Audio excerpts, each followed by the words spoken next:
I woke up to this. Why did I move back east?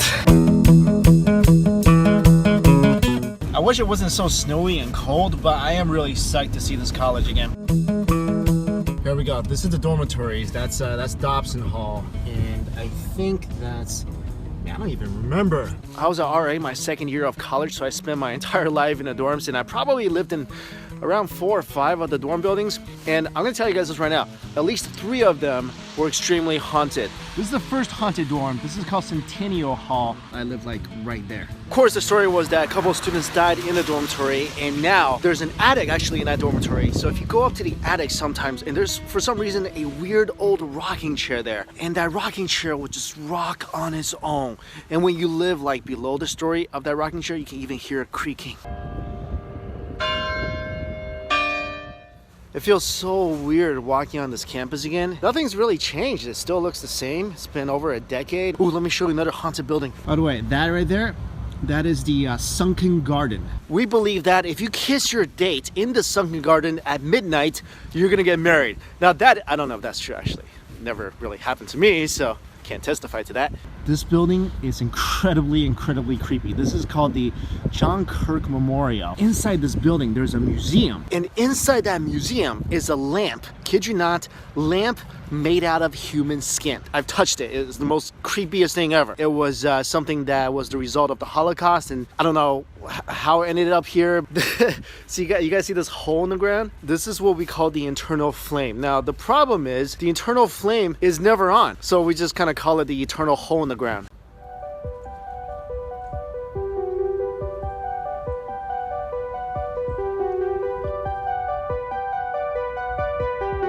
Haunted building number 2, Baldwin Hall. So the story goes, that hall used to be a school, and one day there was a fire, and a lot of children died in the fire. So if you go down to the basement of Baldwin Hall, you can still hear the children's laughter and cry sometimes. Yeah, I never spent much time there. I took one intro theater class. Literally, I'm not joking. This is a lot of people have heard the cries. Really creepy building, really old inside. This is where I spent a lot of my years, Missouri Hall. I stayed here, I think, 3 years. I had a couple first experiences in that dorm. One was my first time sharing a communal bathroom with like 20 guys. 2, it was my first ever ghost experience. I told this in videos before, but one night I was on duty, I was an RA, it's like 2 in the morning, and I was walking down the hallway. All of a sudden I hear footsteps above me, and I shouldn't hear any footsteps because it's carpeted, all the floors are carpeted. And you know, it's a floor, it's not even like a house, right? You shouldn't be able to hear footsteps that clearly. I heard footsteps, so every step I took, I heard thump above me. Took another step, thump above me. So I thought someone was playing a joke on me, and look, no one was. It's 2 in the morning, okay? It's on a weeknight, no one was up. So I started walking faster, and then the footsteps followed me. Thump, thump, thump, thump. So I start running, and the footsteps are running above me. I kid you guys, does not actually happen. So freaked out. After that, ran to my room. That was like the craziest thing. Now I'm gonna show you guys the 2 most haunted buildings on campus.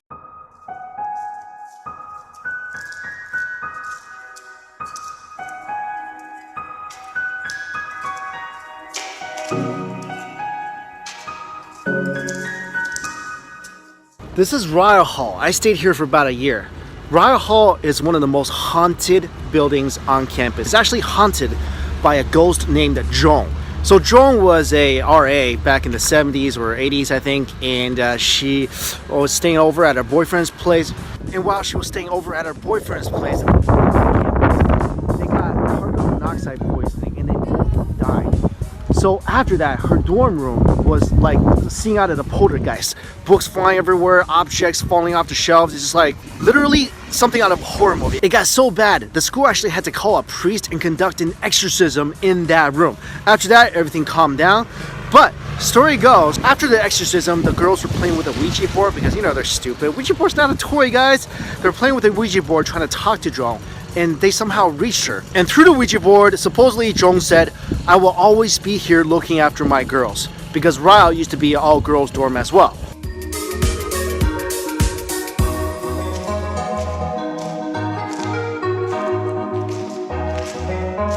Grimm is the most haunted building on campus, but if you name a building Grimm, what do you expect? Supposedly in the 1930s, an undergrad nursing student named Charlotte died there.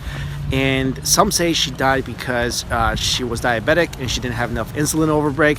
Some say somehow the heat turned off over winter break and she froze to death. Either way, almost everybody who's ever stayed in Grimm Hall, and that's a dormitory by the way, experienced some ghostly haunting. Some say they'll walk in, it'll be freezing cold in the summer. Some hear voices. It's just like crazy paranormal activity going on in there. That dormitory is the most avoided on campus. First of all, it is the smallest dormitory and it's super old and it's just like, it's just creepy. No one wants to stay there. So what the school does is that they put the international students in Grimm Hall, which I don't know if that's on purpose. I also don't understand why like they have to stick all the international students together in a single place. Anyway, completely different topic, but this school gets really weird when it comes to minorities. I think the last year I was here, they were trying to make a pamphlet showcasing the diversity of Truman State. So they have people from all different cultures and ethnic groups and backgrounds posed to be in front of this pamphlet.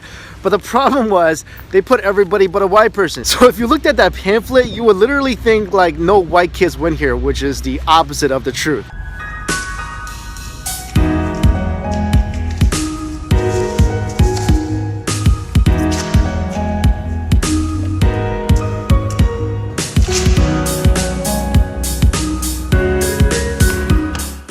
Alright, the last place I'm going to show you guys on campus. This is kind of unexpected, but I used to be in a fraternity in college, and I'm not really a fraternity sort of guy. I don't come off that way. I don't actually even love fraternities that much, but I was in one. I don't know. I joined for the experience, and really, I mean, it's your own choice if you want to join a frat in college or not, but personally, I feel like people mostly join for the parties, but I don't know. I just feel like a lot of that was very superficial. But anyway, I'm gonna show you guys my fraternity house. So that's not it. That's Kimball's. That's where we throw our parties and events. So it's this big, you know, nasty dance floor in there. I think nothing has really changed. This is the actual house. It's one of the biggest houses on campus, and it was built the year I left. So let me see if I can actually go in there.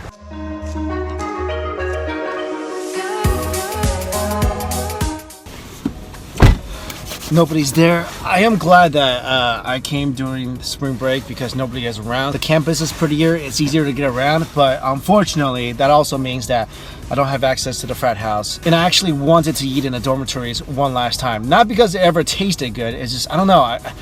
Today is like relive my college day, and I felt like the experience is just not complete without eating some make you want to barf food from Sodexo. I mean, that food was horrendous. Sodexo caters for colleges as well as prisons. Interesting development. I just realized that Quincy, Illinois, which is where I spent most of my years in the Midwest, is on the way to Ohio. So I'm gonna make a pit stop because I think, I'm not 100% sure, but I think my old restaurant, our old restaurant, is still there, and it's still a Chinese buffet restaurant. So if that's the case, I'm gonna go eat at that restaurant. Just left Kirsville. I feel like that whole experience was, I don't know, it's just, I really wanted to see that college, and although I didn't get to eat at the dorms, I didn't get to see inside the frat house. It was good. I feel really good about that experience. That was probably, my time at Truman State was probably the happiest years of my life, the happiest, most carefree years of my life. I mean, look, still bad stuff happened in college, stressful times happened in college, but looking back on my life, that was where I was the happiest. Those years were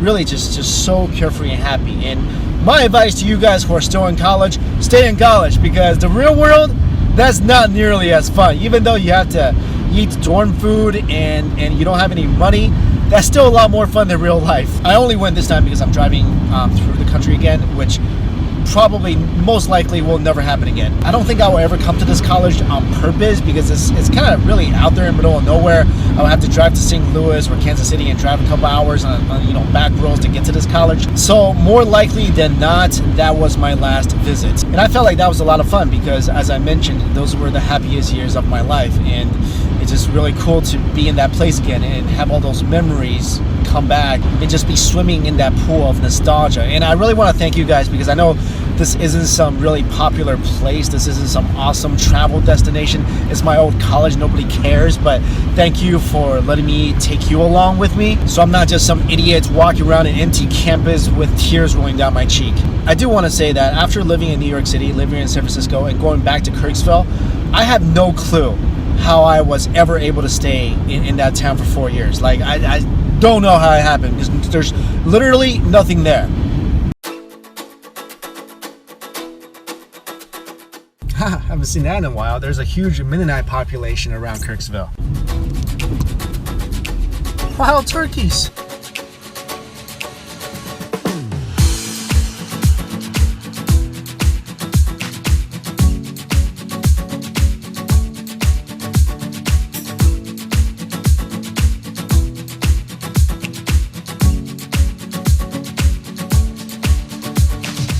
Oh, I can't believe that Maid-Rite is still there. That was there when I lived here.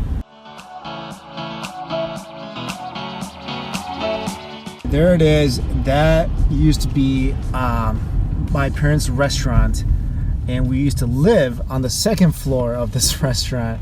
This is so crazy. So we used to live on top over there, and you see that window over there? I used to climb out that window, jump on the roof here. The trash bin used to be here. I would jump on top of that, and that would be the only way I could sneak out without my parents knowing. Otherwise, I would have to go through the restaurant. Holy cow, that thing is still there. It's now called Lynn's Garden Buffet. It's still a Chinese buffet after all these years. I'll take a table, thank you.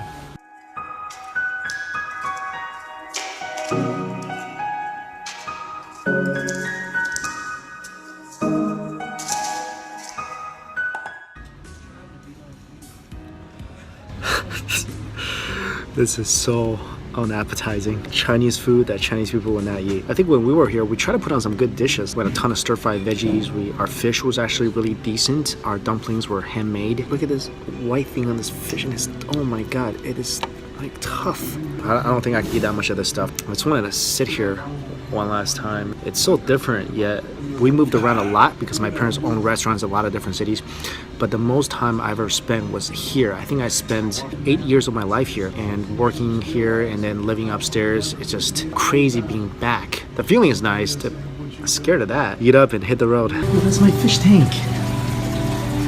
Man, I really couldn't take that lunch. That was a super quick lunch. I think I finished half a plate before I couldn't tolerate it anymore. Also, something about this building is really cool. It's a historic landmark. It used to be part of the Underground Railroad. So in the basement of this building, there's actually a tunnel that connects to the bank across the street here. And it's all part of the Underground Railroad. When I was here, when I was a kid, I found that tunnel. I was like, what the heck? Is this like some creepy ghost tunnel or something? Then I did some research and realized, that's pretty cool. All right, guys, let's go to Ohio.